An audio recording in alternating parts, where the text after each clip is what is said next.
Hello all. In this session, we discuss about galvanic cell.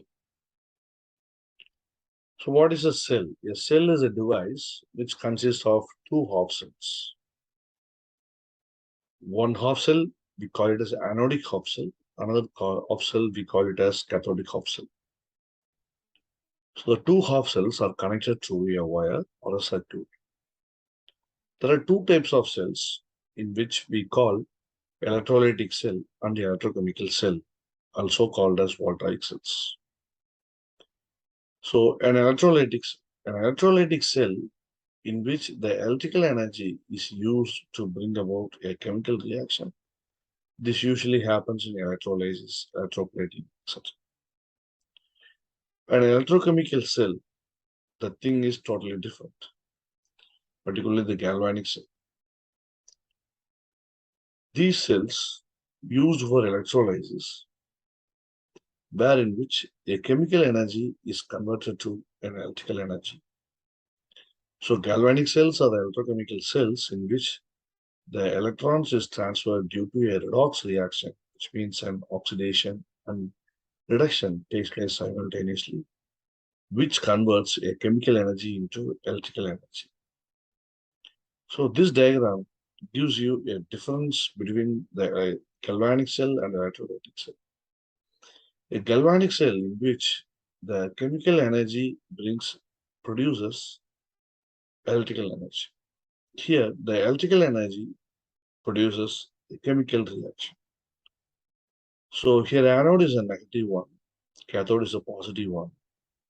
But in electrolytic cell, anode is a positive one, cathode is a negative one. In the galvanic cell, spontaneous reaction occurs. In electrolytic cell, the reaction is a non-spontaneous one. In the galvanic cell, it does not require external voltage sources.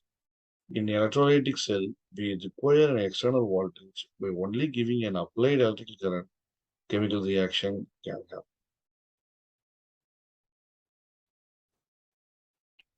So this is a typical galvanic cell in which the left side we have a beaker. It contains a zinc metal electrode and it is kept in a zinc sulfate solution.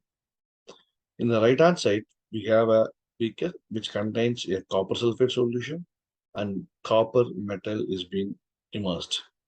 Both are connected by a voltmeter to understand how much electrical energy flows between the anode and cathode.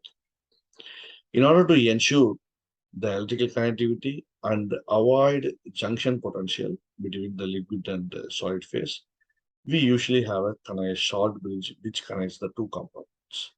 So the one half of the cell, we call it as anode compartment, which is in zinc. In copper, we call it as cathode compartments. So anode is a place where oxidation takes place. Zinc donates electron and becomes Zinc 2 plus. And the cathode receives the electron through the wire circuit and it undergoes a reduction.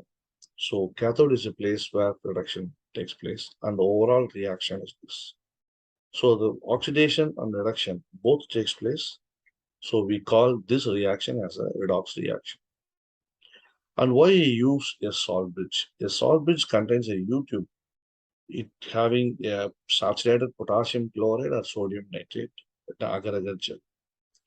The functions of these uh, salt bridges brings connectivity between the two regions, eliminate liquid junction potential, and ensures electrical continuity between the two half cells. So the condition for an electrochemical cell to act as a standard cell, whether the electrochemical cell can be used as a standard cell, that's a big question. Because a standard cell must produce a reproductive constant EMF.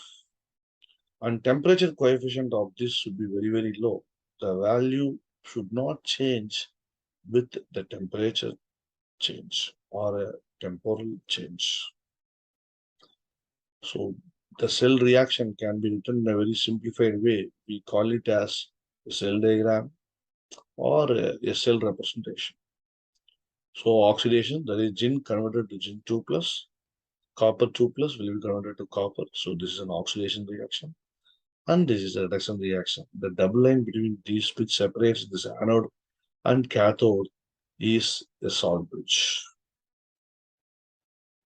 So we learned how to construct this and what are the advantages of the galvanic cell.